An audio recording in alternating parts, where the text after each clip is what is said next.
Sebelum lanjut ke cerita, bagi teman-teman yang belum subscribe, silakan subscribe sekarang juga dan aktifkan lonceng notifikasi agar teman-teman tidak ketinggalan cerita terbaru dari kami.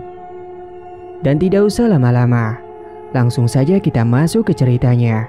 Selamat mendengarkan. Tampak dari luar parkiran, beberapa orang memarkirkan kendaraannya di depan rumah makan tersebut. Antrian yang mulai memanjang dan juga beberapa orang yang berdesak-desakan hanya untuk memesan sepiring nasi. Suara para pembeli yang berebut meminta didahulukan membuat kisruh rumah makan tersebut. Bahkan hingga ada 1-2 orang yang saling beradu mulut sampai akan berkelahi. Untungnya ada yang melerainya secara langsung. Hal ini dikarenakan tidak sabar untuk mengantri. "Bu, ngantri yo, rojo ngesok-ngesok kaya iku," ucap salah satu pembeli yang sudah mengantri lama kepada ibu-ibu yang mencoba mendahuluinya. "Anakku wis ngelenemen iki, melaske," jawab ibu itu yang merasa tidak bersalah. "Dewe kabeh sing ngantri juga wis podo ngele to, Bu. Boyo sampean sabar ngantri," kata pembeli lain yang ikut geram. Wes ojo tukaran, tolong budai eno antri yo, Bu," ucap seseorang yang mencoba melerai keduanya. Setelah perdebatan itu, akhirnya ibu itu mau mengalah untuk kembali ke antrean seperti semula. Teriakan pembeli lain juga terdengar dari meja makan yang memanggil-manggil pelayan. Mas, mene mas, aku mau bayar ke wis rampung." Pelayan itu pun menghampiri ke tempat meja makan pembeli itu. Pembeli itu membayar lalu bergegas pergi. Sebuah rumah makan yang berada tepat di pinggir jalan raya. Rumah makan ini milik seorang suami istri yang pendatang baru dari kota lain. Namanya Bapak Bambang dan Ibu Lastri. Warung yang mereka miliki ini sudah berdiri sejak 3 tahun yang lalu. Warungnya ini setiap harinya selalu ramai dikunjungi pembeli. Buka mulai dari jam 10 pagi hingga 9 malam. Rumah makan ini berjarak sekitar 5 rumah dari tempat kerjanya Tika. Tika bekerja di sebuah perbankan. Setiap istirahat, Tika dan temannya yang bernama Dina selalu pergi ke rumah makan tersebut, tentunya untuk makan siang di sana. Saat ke sana, mereka selalu harus mengantri terlebih dahulu karena saking ramainya. Saat mengantri sekitar 15 menitan, akhirnya giliran mereka untuk memesan makanan. Setelah memesan makanan, mereka menuju ke meja makan yang kosong untuk menunggu pesanannya datang ke sana. Setelah menunggu beberapa saat, pesanan mereka pun akhirnya datang juga. Mereka langsung menyantap hidangan yang sudah mereka pesan. Setelah selesai, mereka kembali lagi ke tempat kerjanya. Hari berikutnya, seperti biasa, Tika dan Dina selalu makan siang di rumah makan tersebut saat jam istirahat. Namun ada yang aneh dari biasanya. Makanan yang ia makan kali ini rasanya berbeda dan ada bau amis dari makanan tersebut. Membuat Tika dan Dina tidak menghabiskan makanannya karena selera makan mereka menjadi turun akibat mencium bau amis itu. Beberapa hari setelah kejadian itu, Tika dan Dina tidak makan lagi ke tempat itu. Tetapi Tika dan Dina pergi ke tempat rumah makan lain yang baru buka, dekat dengan tempat kerjanya. Konon kabarnya, rumah makan milik Pak Bambang dan Bu Lastri itu mendadak sepi karena semua pelanggannya berpindah semua ke warung makan yang baru buka. Pak Bambang dan Bu Lastri merasa iri dan benci kepada warung yang baru buka itu karena warungnya menjadi sepi hingga hampir bangkrut. Setiap harinya masakan yang sudah dimasak terpaksa harus dimakan sendiri karena sama sekali tidak ada yang membeli. Hingga suatu ketika warung Pak Bambang dan Bu Lastri itu kembali ramai. Pelanggan yang dulu kembali berdatangan lagi ke rumah makannya. Tetapi tidak dengan Tika dan Dina masih sering berkunjung ke warung makan yang baru itu. Memang sekarang warung yang baru itu tiba-tiba jadi sepi. Hanya beberapa orang saja yang datang. Tidak seperti kemarin-kemarin yang selalu berdesakan untuk mengantri. Sedangkan warung yang baru buka ini pemiliknya adalah Pak Kardi dan Bu Ani. Pak Kardi yang mengeluh kepada Bu Ani karena warungnya jadi sepi. "Duh, nek sepi terus koyo kiye bisa-bisa langsung bangkrut iki, Bu." "Sabar, Pak. Mungkin pas wayahe sepi wae." Tika yang mendengar obrolan pemilik warung merasa iba dan kasihan karena memang warungnya baru buka hari-hari ini. "Sabar nggih, Pak, Bu. Rezeki wis ana sing ngatur," kata Tika menenangkan. Hari berikutnya, tiba-tiba warung Pak Karti dan Bu Ani ditutup dan sudah dibongkar kembali karena mereka sudah bangkrut, tidak ada uang lagi untuk memutar modalnya. Dengan terpaksa, akhirnya Tika dan Dina pun harus kembali lagi ke rumah makan milik Pak Bambang dan Bu Lastri untuk istirahat makan siang di sana. Kali ini makanan yang Tina dan Dina pesan rasanya sudah enak kembali lagi seperti dulu. Sampai Dina pun menambah nasinya lagi serta lauknya karena rasanya sangat enak sekali. Bahkan saat jam pulang kerja, Tika dan Dina satu rekan kerjanya ngobrol terlebih dahulu. Doni namanya, mereka selalu bercerita tentang hal-hal yang gak penting. Tiba-tiba saja terdengar suara dari jalan raya seperti suara tabrakan yang begitu hebat. Membuat ketiganya terkejut dan mencoba melihat ke arah jalan raya. Dan benar, ada sebuah kecelakaan. Jalan tiba-tiba macet sekali. Mereka mengambil motor masing-masing dan menuju ke tempat kecelakaan itu. Mereka bertanya kepada orang yang sudah melihat korban kecelakaan tadi. Katanya, kecelakaan ini adalah seorang laki-laki yang mau menyeberang dari rumah makan itu. Kecelakaan ini terjadi tepat di depan rumah makan Pak Bambang. Dari arah timur, ada sebuah mobil berlaju sangat kencang. Tetapi orang ini malah menyeberang, membuat dirinya terpental jauh hingga 5 meter dari tempatnya tertabrak. Kemudian mobil itu membanting setir hingga menabrak pembatas jalan. Orang yang naik motor tersebut dinyatakan meninggal dunia.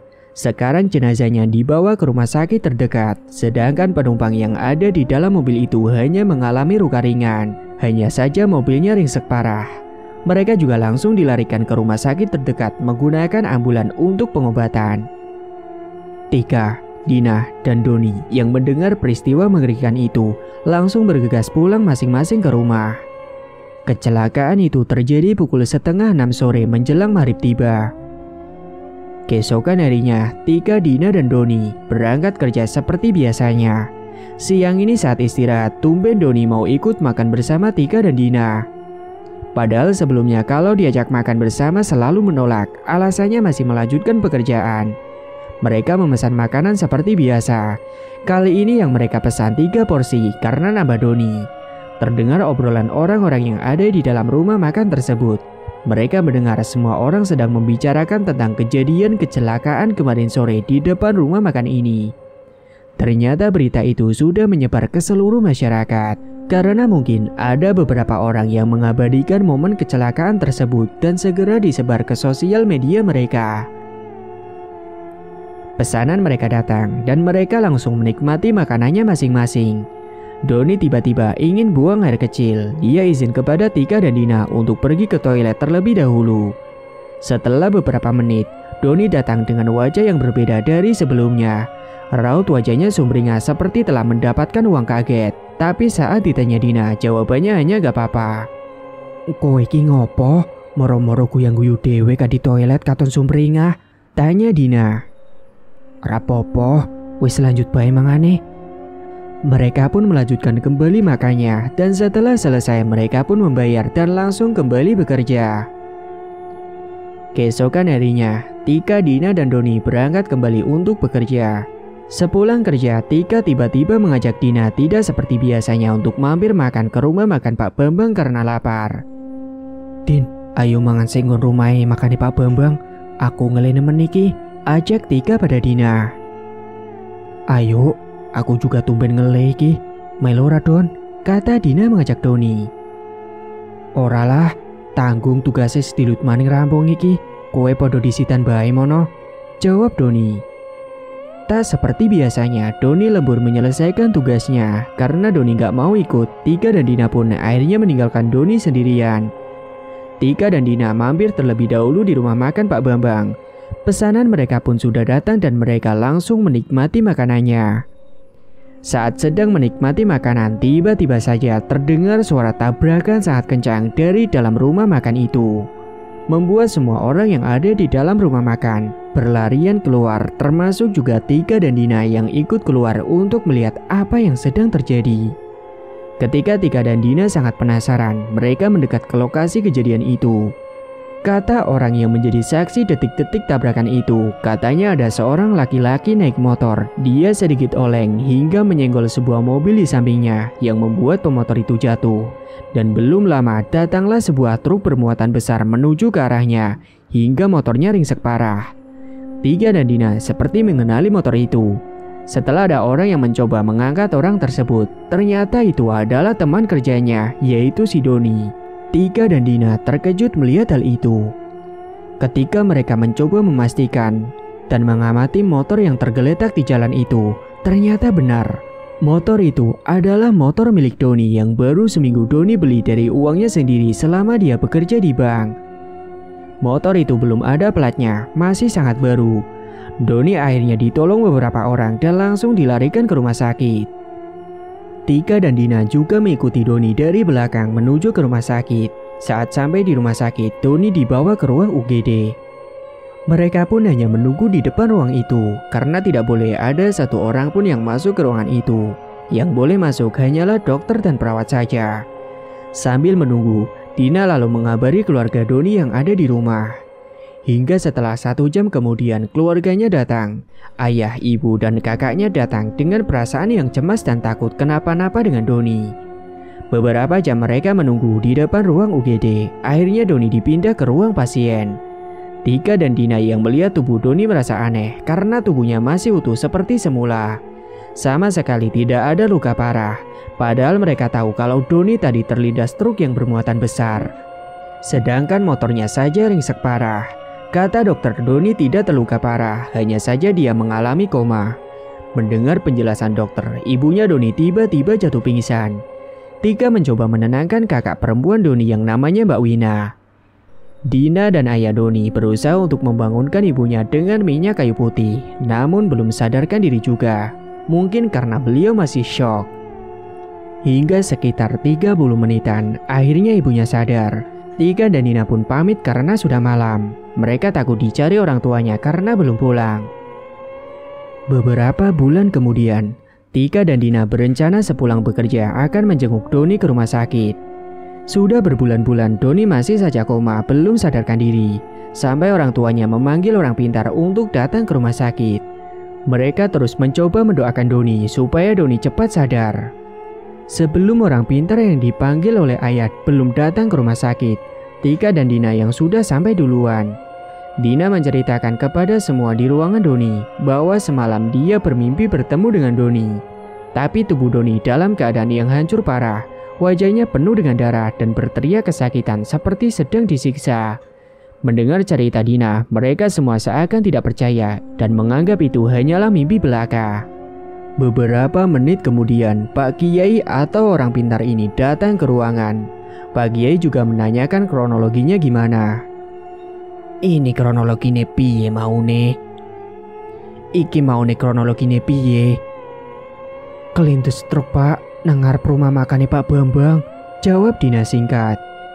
Tanpa menjawab apapun, Pak Kiai mendekat ke arah ranjang Doni dan mendoakan Doni sambil merapalkan doanya.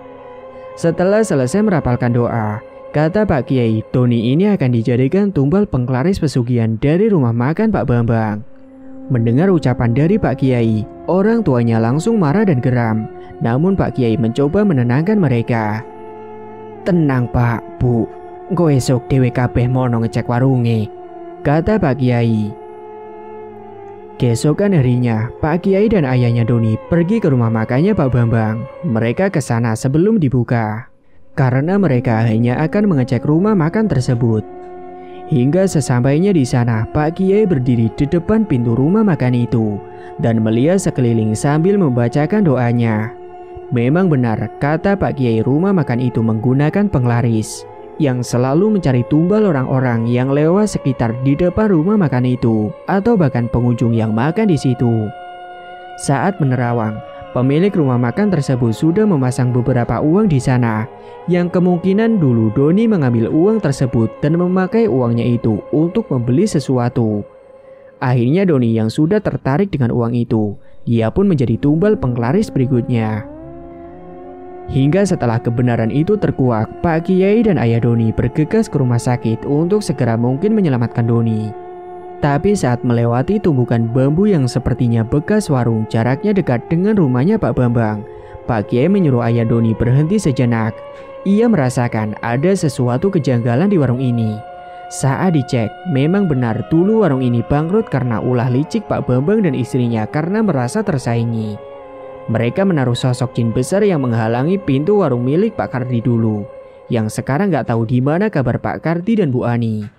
Jin besar itu masih menunggu di situ, kata Pak Kiai. Lalu mereka langsung pulang menuju ke rumah sakit. Hingga sesampainya di rumah sakit, namun tubuh Doni sudah tertutup kain putih di atas ranjang rumah sakit. Ibunya mengatakan kalau Doni sudah dinyatakan meninggal dunia sekitar 20 menit yang lalu kepada ayah dan Pak Kiai yang baru saja datang. Ayahnya langsung lemas mendengar kabar buruk itu dan membuat dirinya sangat marah kepada Pak Bambang, pemilik rumah makan tersebut. Semua orang berdatangan dan mengucapkan turut berduka cita kepada orang tua Doni. Mereka merasa iba atas kejadian yang menimpa anaknya itu. Dan ada 2 orang asing yang datang bertakziah ke rumah duka tersebut, lalu menghampiri kedua orang tua Doni dan membawa tas besar. Ternyata mereka adalah Pak Bambang dan Bu Lastri, dan mereka ini ternyata bertetangga. Selama ini mereka baru tahu kalau bertetanggaan dengan Pak Bambang dan Bu Lastri, karena mereka termasuk pendatang baru dari luar kota. Mereka jarang di rumah sebab sibuk dengan urusan rumah makannya itu yang selalu ramai pembeli. Pak Bambang dan Bu Lastri mengucapkan turut berduka cita pada orang tua Doni. Tapi orang tua Doni tidak mau bersalaman dengan mereka karena sudah terlalu benci. Hingga memandang wajahnya pun mereka tidak sudi. Lalu Pak Bambang dan Bu Lastri langsung pergi saja dan meninggalkan sebuah tas begitu saja tanpa berkata apa-apa. 7 hari setelah pemakaman Doni, semua sanak saudara dan tetangganya berkumpul untuk acara pengajian. Dalam hati orang tua Doni masih tidak rela kalau Doni sudah dijadikan tumbal oleh pemilik rumah makan itu. Waktu acara 7 hari meninggalnya Doni, Pak Kiai juga datang untuk mengaji. Setelah acara pengajian selesai, Pak Kiai tidak diperbolehkan untuk pulang terlebih dahulu oleh ayah Doni. Ayah Doni mengajak Pak Kiai masuk ke dalam kamar dan menunjukkan tas yang ditaruh begitu saja di rumahnya waktu itu. Ayah Doni belum berani membuka isi tas itu. Saat ada Pak Kiai, barulah dia berani membuka tas tersebut. Ternyata tas itu berisi uang yang jumlahnya sangat banyak. Ayah Doni dan Pak Kiai pun terkejut melihatnya. Kata Pak Kiai, uang yang diberikan Pak Bambang ini menurutnya adalah untuk membayar nyawa anaknya, yaitu si Doni. Karena dulu Doni sudah mengambil uang dari rumah makan itu, dan mereka tahu tentang kematian ini. Selama ini mereka menyuruh orang untuk memantau Doni saat tahu dia kecelakaan. Jadi uang itu sebagai ganti nyawa Doni, karena Doni sudah jadi tumbal penglaris pesugihan usaha mereka.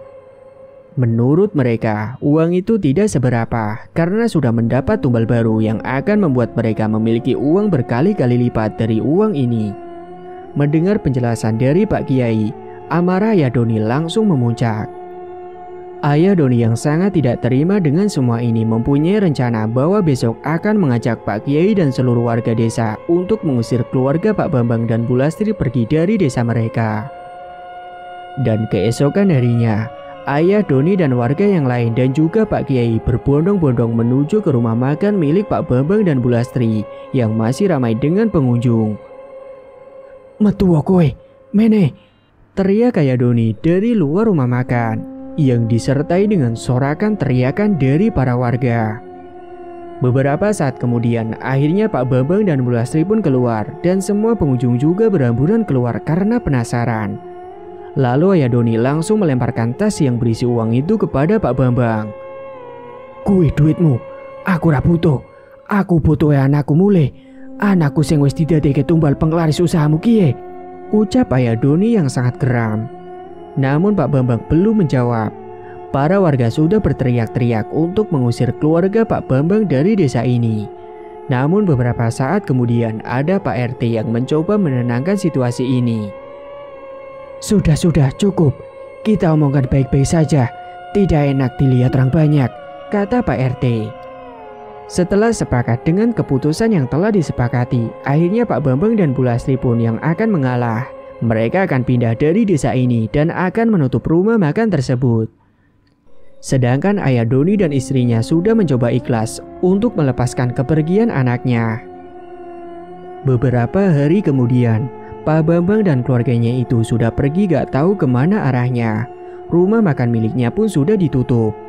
Namun kata orang-orang yang sudah mengetahui rumor yang beredar tentang tumbal pesugihan penglaris milik Pak Bambang sudah tersebar luas. Semua orang pun sudah tahu. Sekarang Pak Bambang membuka usaha baru di kota lain. Namun rumah makannya yang sekarang sama sekali tidak ada yang mengunjungi karena semua orang sudah tahu kabar burung itu. Hingga membuat Pak Bambang dan Bu Lastri jatuh bangkrut sampai tidak punya apa-apa lagi. Dan lebih mengenaskannya lagi, katanya Pak Bambang dan Bu Lastri menjadi gila. Tamat.